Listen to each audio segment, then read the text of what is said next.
नमस्कार मित्रों, मैं राहुल लाल।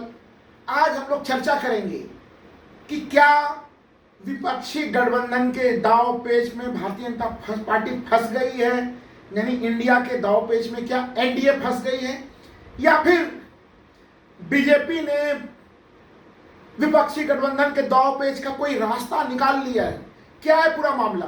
पूरा मामला हम लोग ये देख रहे हैं कि संसद सत्र के 5 दिन बीत चुके हैं, और अगर इस 5 दिनों को हम लोग देखें मित्रों, तो इस 5 दिन पे कोई संसद का कोई परिणाम नहीं निकल पाया। सत्तारूढ़ पार्टी और विपक्ष दोनों के बीच में कोई तालमेल की स्थिति नहीं बनी है। जरूर 25 जुलाई को गृह मंत्री अमित शाह ने कहा कि वो मणिपुर के ऊपर चर्चा सदन में चाहते हैं और वो जवाब देने के लिए तैयार है। उन्होंने आरोप लगा दिया विपक्षी गठबंधन इंडिया के ऊपर कि वो कहीं न कहीं पूरे चर्चा से भाग रही है। लेकिन इसके उलट अगर हम लोग विपक्ष की मांगों को देखें, संक्षेप में समझिएगा पूरे मामले की स्थिति को, तब समझ में आएगा कि जो अविश्वास प्रस्ताव का पूरा मामला है, अचानक से मणिपुर के पूरे प्रकरण में अविश्वास प्रस्ताव का मामला क्यों आ गया। देखिए, विपक्ष क्या चाहता था। विपक्ष 20 जुलाई से सदन की कार्रवाई शुरू हुई है और विपक्ष का प्रयास क्या था कि मणिपुर के ऊपर चर्चा हो चुकी। 19 जुलाई को एक वीडियो मणिपुर का काफी तेजी से वायरल हुआ और उससे सुप्रीम कोर्ट ने स्वतः संज्ञान भी लिया। 20 जुलाई को माननीय प्रधानमंत्री जी ने इसके ऊपर बयान भी दिया, लेकिन वो बयान सदन के भीतर नहीं दिया। तो विपक्ष की दो मांगे हैं कि प्रधानमंत्री का बयान सदन के भीतर होना चाहिए और दूसरा कि चर्चा विस्तृत होनी चाहिए, अल्पकालिक या संक्षिप्त चर्चा नहीं होनी चाहिए, शॉर्ट डिस्कशन नहीं होना चाहिए। ये विपक्ष चाहता है। जबकि इसके बरक्स अगर हम लोग देखें कि भारतीय जनता पार्टी किन मुद्दों को उठा रही है, तो उनका कहना है कि प्रधानमंत्री जवाब नहीं देंगे। अमित शाह जी जो है कि गृह मंत्री है, वही कानून व्यवस्था को देखते हैं। सदन के भीतर जवाब देने की जिम्मेवारी गृह मंत्री अमित शाह जी की है, वही लॉ एंड ऑर्डर देखते हैं। इसका उत्तर विपक्षी दल ये कहते हैं कि भारत में तो एक ट्रेन का भी उद्घाटन हो, वंदे भारत ट्रेन के उद्घाटन में भी हरी झंडी दिखाने का अधिकार जो है वो रेल मंत्री को नहीं है। वो हरी झंडी दिखाने के लिए भी माननीय प्रधानमंत्री जी जाते हैं। हर छोटे छोटे उद्घाटन हो या बड़े उद्घाटन हो, तमाम मंत्रालयों के हर काम में सब चीज प्रधानमंत्री जी करते हैं। सड़क का उद्घाटन हो, गडकरी जी नहीं करते हैं, प्रधानमंत्री जी करते हैं। ऐसे स्थिति में प्रधानमंत्री जी मणिपुर के मामले में सदन के भीतर बोलने से क्यों बच रहे हैं, ये सवाल विपक्ष उठा रहा है। और दूसरा, नियमों को लेकर बड़ी दावपेच की बातचीत हो रही है। उन सबों को भी हम लोग समझेंगे आगे के क्षणों में विस्तार से, लेकिन मोटे तौर पे लब्बो लुआ भी ये है कि भारतीय जनता पार्टी इस मामले पे संक्षिप्त चर्चा चाहती है और विपक्ष इसमें विस्तृत चर्चा चाहती है, लोकसभा में भी और राज्यसभा में भी।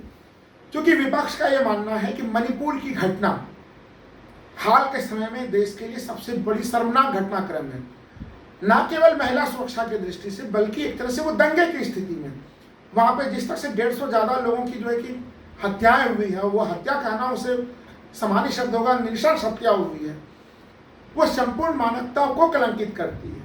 तो ऐसे स्थिति में विपक्ष ये चाहता है कि कैसे सत्तारूढ़ पार्टी के ऊपर जिम्मेवारी तय किया जाए। इन सब मामलों के बीच में देखिए फिर से वही सवाल कि अविश्वास प्रस्ताव कैसे आया और अविश्वास प्रस्ताव को लाके विपक्ष क्या साबित करना चाहता। अब बीजेपी की क्या रणनीति है, इसके लिए 2-3 चीजों को थोड़ा गंभीरता के साथ समझना पड़ेगा। हमारे यहाँ पे संसद में जो चर्चा चल रही है, इसमें आप लोग लगातार देख रहे हैं, लोकसभा के भीतर भी चर्चा चल रही है और राज्यसभा के भीतर। लोकसभा में अगर चर्चा हम लोग देखें तो सरकार जो चर्चा एक तरह से वहां पे भी जो चर्चा चाह रही है सरकार, वह अल्पकालिक चर्चा चाह रही है। 193 के तहत जो लोकसभा की नियमावली है उसके तहत चर्चा चाह रही है, जबकि विपक्ष चर्चा चाहती है 184 के तहत, जिसपे विस्तृत चर्चा होती है और लास्ट में वोटिंग भी होती है कि अंततः पता चले कि कौन, अगर मणिपुर के मामले पे डिबेट हो रहा है तो कौन किसके पक्ष में। यही स्थिति मित्रों राज्यसभा में भी है। राज्यसभा में अगर आप देखें तो राज्यसभा में वहां पे विपक्ष जो चर्चा चाहता है वो 267 के तहत जो है कि विपक्ष चर्चा चाह रहा है, क्योंकि उसमें एक लंबी चर्चा होती है और चर्चा के बाद वोटिंग भी होती है। जबकि सत्तारूढ़ पार्टी जो भारतीय जनता पार्टी है वो राज्यसभा में चर्चा चाहती है नियम संख्या 176। वो एक अल्पकालिक चर्चा होती है और उसके बाद चर्चा के बाद वहां वोटिंग भी नहीं होती है। ये स्थिति है, टकराव की स्थिति लोकसभा में राज्यसभा में। यानी अगर, इसलिए मैंने शुरुआत में कहा कि विपक्ष के 2 सूत्री मांग हैं। नंबर 1, प्रधानमंत्री बयान दे, और नंबर 2, चर्चा विस्तृत तौर पे हो। अगर राज्यसभा में आप लोग देखें राज्यसभा में तो घमासान की स्थिति इतनी ज़्यादा रही, कल भी एक तरह से पहले तो 50 से ज़्यादा सदस्य जो है कि वहाँ पे विस्तृत चर्चा, जिसमें कि चर्चा के बाद वोटिंग भी हो 267 नियम के तहत, उसके लिए विपक्ष के कम से कम 50 से ज़्यादा लोगों ने पहले जो है कि नोटिस दिया था। बाद में भी 47 और लोगों ने नोटिस दे डाली है वहाँ पे। और उसी मांग को लेकर जब संजय सिंह वेल में आ गए थे तो उन्हें पूरे सत्र के लिए निष्कासित भी कर दिया गया। तो कहीं न कहीं दिख रहा है कि इस पूरे प्रकरण में विपक्षी गठबंधन इंडिया से कहीं न कहीं सत्तारूढ़ पार्टी में एक डर की भावना है। क्योंकि जब हम लोग चर्चा कर रहे हैं, प्रधानमंत्री का बयान, प्रधानमंत्री सदन के भीतर बोलने के लिए तैयार नहीं है, जबकि अभी संसदीय दल की बैठक हुई, वहां पे प्रधानमंत्री ने बड़ी विस्तृत वहां पे चर्चा की, विस्तृत बयान उन्होंने संसदीय दल के बैठक में दिए। सदन के भीतर नहीं दे रहे हैं, लेकिन संसदीय दल के बैठक में प्रधानमंत्री बोल रहे हैं। प्रधानमंत्री हर जगह बोल रहे हैं। वो आईटीओ में कॉम्प्लेक्स का उद्घाटन कर रहे हैं, वहां पे भी लंबा सा भाषण दे रहे हैं। प्रधानमंत्री सब जगह बोल रहे हैं, लेकिन लोकतंत्र के मंदिर, लोकतंत्र के पवित्र मंदिर, आप लोगों को वो दृश्य याद होगा 2014 में, वो दृश्य जब प्रधानमंत्री शीश नवाते हुए पहुंचे थे संसद के भीतर, वहां पे वो बयान देने से बच रहे हैं। जबकि अगर हम लोग कहें तो लोकसभा में एक तरह से वो बहुमत दल के नेता हैं, इसी कारण से वो प्रधानमंत्री हैं। ऐसे स्थिति में विपक्ष जो मांग कर रहा है उनके बयान का, वो बहुत ही स्वाभाविक किस्म का मांग है, लेकिन वो तैयार नहीं हो रहे थे। इन स्थितियों को देखते हुए विपक्ष ने जो दाव चला है, वो दाव चला है अविश्वास प्रस्ताव को लेकर। अब आप लोगों के मन में ये सवाल उठ रहा होगा कि अविश्वास प्रस्ताव में तो सरकार गिराने की स्थिति होती है या सरकार बचाने की स्थिति होती है, और यहाँ पे विपक्ष के पास तो लोकसभा में पहले से ही संख्या बल कम है। ऐसे में विपक्ष स्वयं अपने पैर पे हारने वाला कुल्हाड़ी क्यों चला रहा है कि हम अपने ही पैर को काटें और अपनी भूमिका को संक्षिप्त करें। देखिए, ये सही तौर पे व्याख्या करेंगे तो आपको ये परिणाम मिलेगा। लेकिन जो विपक्ष की पूरी रणनीति है मित्रों, एक शब्द आप लोग जानते होंगे, उस शब्द को हम लोग कहते हैं बाजीगर। जो बाजीगर कौन होता है? जो हारते हुए भी आपको विजेता प्रतीक हो, जो लड़ाई के मैदान में हार तो जाता है लेकिन अंततः अपने उद्देश्यों को पूरा कर लेता है। उदाहरण के लिए महाराणा प्रताप को देखिए, वो अपने लड़ाई में हल्दी घाटी के युद्ध में हार गए थे, लेकिन हार के भी वो विजेता बने हुए थे। आज भी हम लोग उस प्रश्न की करते हैं कि वो किस प्रतिबद्धता के साथ उन्होंने लड़ाई लड़ी थी। यहाँ पे भी वही चीज है। अगर हम लोग देखें तो कहीं न कहीं संख्या बल में अविश्वास प्रस्ताव में भारतीय जनता पार्टी जीतेगी, लेकिन विपक्ष के जो दो मूलभूत मुद्दे थे, प्रधानमंत्री सदन में बयान दें, प्रधानमंत्री को उसमें सदन में जवाब देना पड़ेगा, और जो विपक्ष चाहता था कि विस्तृत चर्चा हो, जो वो चाहता था कि लोकसभा में 193 के तहत एक विस्तृत चर्चा हो जाए, 184 के तहत एक विस्तृत चर्चा हो, आप सोचिए कि उससे भी ज़्यादा विस्तृत चर्चा का मौका मिलेगा, चूंकि यहाँ पे कम से कम 24 घंटा या उससे ज़्यादा 24 घंटे 48 घंटे, वो कम से कम इतनी लंबी चौड़ी जो है कि वहाँ पे सबों को बात रखने का मौका मिलेगा। तो विस्तृत चर्चा और प्रधानमंत्री की सदन में उपस्थिति। हालांकि बहुत सारे लोग बोल रहे हैं कि अविश्वास प्रस्ताव में ऐसा कोई नियम नहीं है कि प्रधानमंत्री प्रस्तुत वहाँ पे सदन में आए हैं, लेकिन आज तक जितने भी अविश्वास प्रस्ताव आए हैं, संसदीय जो व्यवस्था होती है उसमें संसदीय परंपराएं भी होती हैं, और उसमें प्रधानमंत्री सदन में आते ही आते हैं। मुझे पूरा उम्मीद है कि अविश्वास प्रस्ताव का जवाब माननीय प्रधानमंत्री खुद देने आएंगे, लेकिन अगर वो देने के लिए नहीं आते हैं तो आप सोच के देखिए कि या तो फिर विपक्षी गठबंधन की और भी ऐतिहासिक जीत हो जाएगी, यानी देश में एक ऐसा इतिहास बन जाएगा कि विपक्ष अविश्वास प्रस्ताव ला रहा है, प्रधानमंत्री जवाब देने के लिए भी ना आए। मुझे कोई संभावना नहीं है। जो लोग भी ये संभावना निकाल रहे हैं कि प्रधानमंत्री जवाब देने सदन में नहीं पहुंचेंगे, उन संभावनाओं को मैं खारिज करता हूं, क्योंकि अगर प्रधानमंत्री सदन के भीतर नहीं पहुंचते हैं तो जो संकेत देश में पहुंचेगा वो और भी ज्यादा गलत संकेत पहुंचेगा। तो एक तरह से अविश्वास प्रस्ताव के माध्यम से विपक्ष अपने दोनों लक्ष्यों को पूरा करता हुआ दिख रहा है। मित्रों, हम लोग पार्लियामेंट्री डेमोक्रेसी में, संसदीय लोकतंत्र में, आप जानते हैं कि यहाँ पे जो जिम्मेवारी है, जो संसदीय लोकतंत्र की जो महत्वपूर्ण भूमिका होती है, वो ये नहीं है कि आप 5 साल में एक बार जाएं और वोट डाल दें और सरकार की जिम्मेवारी तय करें। केवल वोट डाल के 5 साल में जिम्मेदारी तय करना संसदीय लोकतंत्र नहीं होता है। यहाँ पे सरकार प्रतिदिन प्रति क्षण संसद के प्रति जिम्मेवार होती है, जनता के प्रति जिम्मेवार होती है। और अगर मणिपुर में इतनी बड़ी सी विभत्स घटना घट रही है और इतने लंबे समय तक वहाँ पे डबल इंजन की सरकार मणिपुर के हालात को नहीं संभाल पा रही है, तो ऐसे में विपक्ष की भूमिका बनती है कि वो कहीं न कहीं सरकार के ऊपर जिम्मेदारी तय करे और जलते हुए मणिपुर को फिर से खुशहाली के रास्ते पे लाए। और उस दृष्टि से अगर देखिए, अगर ये काम यहाँ पे विपक्ष कर रहा है तो आप मान के रखिए कि सजग विपक्ष की भूमिका है। और मित्रों, यह काम केवल विपक्ष का नहीं है, देश की जो 140 करोड़ जनता है, आप लोग तमाम लोग, चाहे वो भारतीय जनता पार्टी के समर्थक हों, कांग्रेस के समर्थक हों, जिस भी पार्टी के समर्थक हों, तमाम लोकतंत्र में समूह अपने अपने दल, अपने अपने पसंद के दल हो सकते हैं, लेकिन यह जिम्मेवारी हर सजग व्यक्ति की होती है कि वो सरकार से सवाल पूछे और सरकार अगर गड़बड़ी करे तो सरकार को कटघरे में खड़ा करे। जब आप सरकार को कटघरे में खड़ा करते हैं तो उससे स्थितियों में सुधार आती है।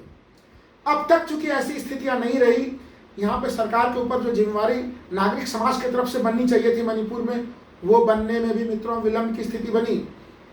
आज जब लगातार ये सवाल पूछा जा रहा है कि मणिपुर के मामले का जवाब अमित शाह देंगे, तो सवाल ये भी उठते हैं, गृह मंत्री जी वहां पे पहुंचे थे हिंसा के कुछ दिनों के बाद और उन्होंने घोषणा कर दी थी कि मणिपुर तो हिंसा से मुक्त हो चुका है, स्थिति शांत हो चुकी है, लेकिन वो जमीनी स्थिति नहीं थी। मणिपुर अभी भी भड़क रहा है।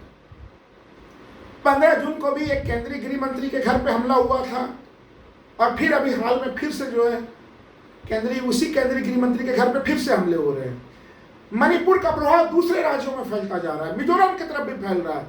मिजोरम में मुख्यमंत्री के काफिले के ऊपर हमला होता है, मुख्यमंत्री के अलग अलग जगहों पर जो है पथराव की स्थितियां आ रही हैं। तो इसलिए मणिपुर के स्थिति को अगर शांत नहीं किया गया तो मणिपुर कहीं कहीं नॉर्थ ईस्ट के लिए जो है कि वो अशांति का दौर बन जाएगा। और देखिए, मणिपुर को समझना बहुत आवश्यक है। तमाम लोग ये चीज तर्क दे रहे हैं अभी इस समय कि मणिपुर में तो जो है कि हिंसा का इतिहास पहले से ही रहा है। आप लोग तमाम लोग सुन रहे होंगे। मित्रों, इस प्रकार की स्थिति मणिपुर में कभी नहीं रही है। ये पहले एक बहुत ही अभूतपूर्व किस्म की स्थिति है।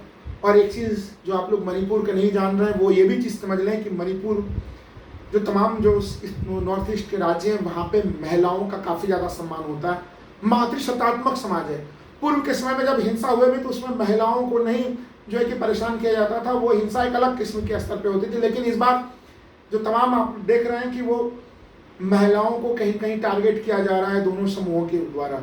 एक गलत सी स्थिति बन रही है। मणिपुर के कारण पूरे देश को दुनिया भर में शर्मसार होना पड़ रहा है। यूरोपियन यूनियन के संसद में जो है कि मणिपुर पे चर्चा हो रही है। अमेरिका के राजदूत कहते हैं कि भाई मणिपुर में ये स्थितियां नहीं होनी चाहिए। दुनिया के जो बड़े बड़े अखबार हैं वो मणिपुर के ऊपर क्या टिप्पणी कर रहे हैं। अगर ये सरकार जो निद्रा में सो रही होती है, अगर पहले जगी हुई होती तो ये स्थितियां नहीं आती। आज सवाल प्रधानमंत्री से क्यों पूछे जा रहे हैं? अमित शाह के ऊपर क्यों लोग भरोसा करें जब वो पहले भी गए और उन्होंने शांति स्थापित वो नहीं कर पाए? प्रधानमंत्री जी से सवाल इसलिए पूछ रहे हैं कि वो वीडियो भी वायरल हो रहे हैं। जब माननीय प्रधानमंत्री मणिपुर के चुनाव के लिए जब गए थे, उन्होंने कहा था कि पुरानी डबल इंजन सरकार ने मणिपुर को बर्बाद किया। मैं मणिपुर को, हमारी डबल इंजन की सरकार, केंद्र में मैं और राज्य में हमारी सरकार मणिपुर को अनंत ऊंचाई तक ले जाएंगे। ये दावे थे प्रधानमंत्री जी के चुनाव के समय में। लेकिन अब जब मणिपुर जल रहा है तो प्रधानमंत्री पूरे दुनिया की यात्रा करते हैं, प्रधानमंत्री देश के अलग अलग चुनावी राज्यों की यात्रा करते हैं, लेकिन मणिपुर नहीं जा रहे हैं। मणिपुर पे प्रधानमंत्री पहली बार तब टिप्पणी करते हैं जब सुप्रीम कोर्ट स्वतः संज्ञान लेता है 10 बजे और प्रधानमंत्री 10:30 बजे बयान देते हैं सदन के बाहर, और उसमें भी कई राज्यों से तुलना करते वो बयान देते हैं। इसको भी समझना बहुत आवश्यक है। क्या मणिपुर के हिंसा की तुलना राजस्थान के रेप से की जा सकती है? क्या मणिपुर के हिंसा की तुलना पश्चिम बंगाल में जो घटनाएं हो रही हैं उससे की जा सकती है? देखिए, जब उन घटनाओं से आप तुलना करते हैं इसकी, तो कहीं कहीं मणिपुर की घटना को छोटे बनाने का प्रयास होता है। भारतीय जनता पार्टी केंद्र में 9 वर्षों से सत्ता में बैठी है। अगर उन्हें लग रहा था कि देश के अलग अलग हिस्सों में, गैर भाजपा शासित राज्यों में कहीं कहीं लॉ एंड ऑर्डर की कुछ स्थितियों पे कुछ उन्हें चर्चा की जरूरत थी, तो बीजेपी को और भारतीय जनता पार्टी को, केंद्र सरकार को किसने मना किया था? संसद में चर्चा करवा लेते हैं। आज भी कौन मना कर रहा है? आप मणिपुर पे चर्चा कराने के बाद आप इन विषयों पे भी चर्चा करा लीजिए।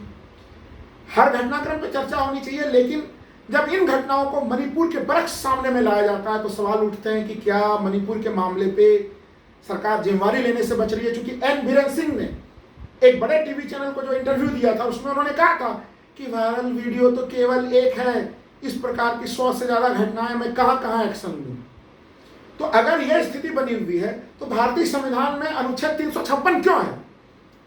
जब वहां पर रूल ऑफ लॉ काम नहीं कर पा रहा है, रूल ऑफ लॉ काम नहीं कर पा रहा है, जीवन का अधिकार जो भारतीय संविधान का अनुच्छेद 21 देता है, केंद्र सरकार किस लिए है, राज्य सरकार किस लिए है? जीवन के अधिकार के लिए।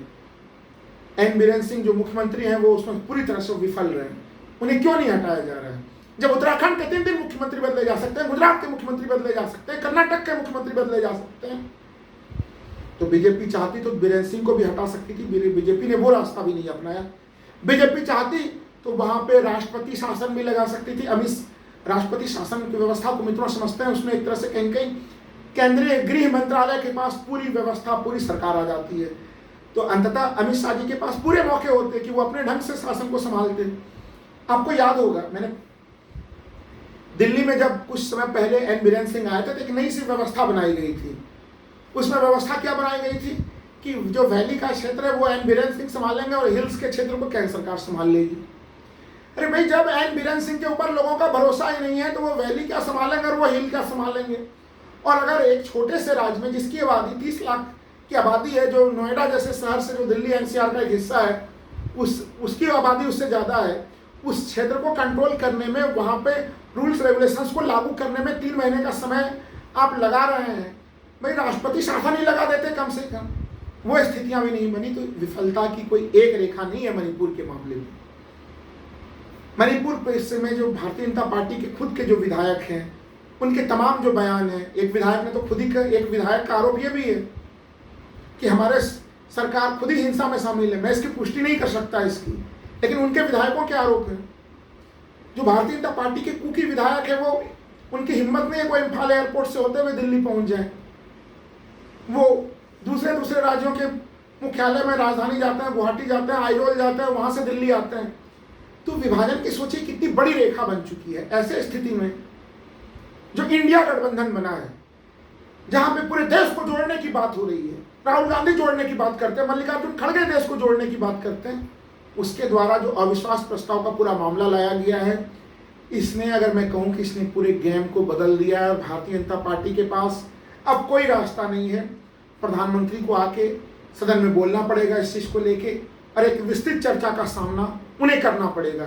कहीं न कहीं विपक्ष ने आखिरी हथियार के रूप में अविश्वास प्रस्ताव का प्रयोग किया है, जिससे सरकार अपने जिम्मेदारी को समझे और मणिपुर से संबंध अपनी जिम्मेदारियों को ले। मणिपुर में कहीं कहीं देखिए, हम लोगों ने देखा राहुल गांधी वो गए थे मणिपुर में आंसू पोंछने के लिए। जरूरत है माननीय प्रधानमंत्री खुद मणिपुर जाएं, सर्वदलीय प्रतिनिधिमंडल लेके जाएं, एक बहुत बेहतरीन स्थिति होगी। क्योंकि जब सरकार ने नारा ये दिया था कि 1991 में सरकारों ने लुक ईस्ट पॉलिसी बनाई थी, माननीय प्रधानमंत्री जी ने उसे लुक्ड एक्ट पॉलिसी बनाया था, लेकिन उस लुक्ड एक्ट पॉलिसी में मणिपुर जल रहा है। ये बड़ी गंभीर विसंगति की स्थिति है। इन सब चीज़ों के ऊपर कहीं कहीं चर्चा राष्ट्रव्यापी स्तर पे होना बहुत आवश्यक है।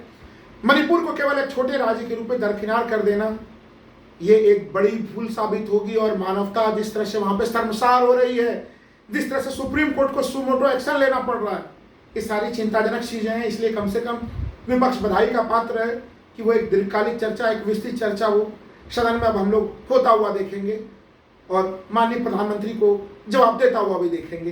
कहीं न कहीं अविश्वास प्रस्ताव के मामले से विपक्ष अपने उन मांगों को मनवाने में सफल होता हुआ दिख रहा है जो अब तक सत्तारूढ़ पार्टी मानने के लिए तैयार नहीं थे। बहुत बहुत धन्यवाद मित्रों।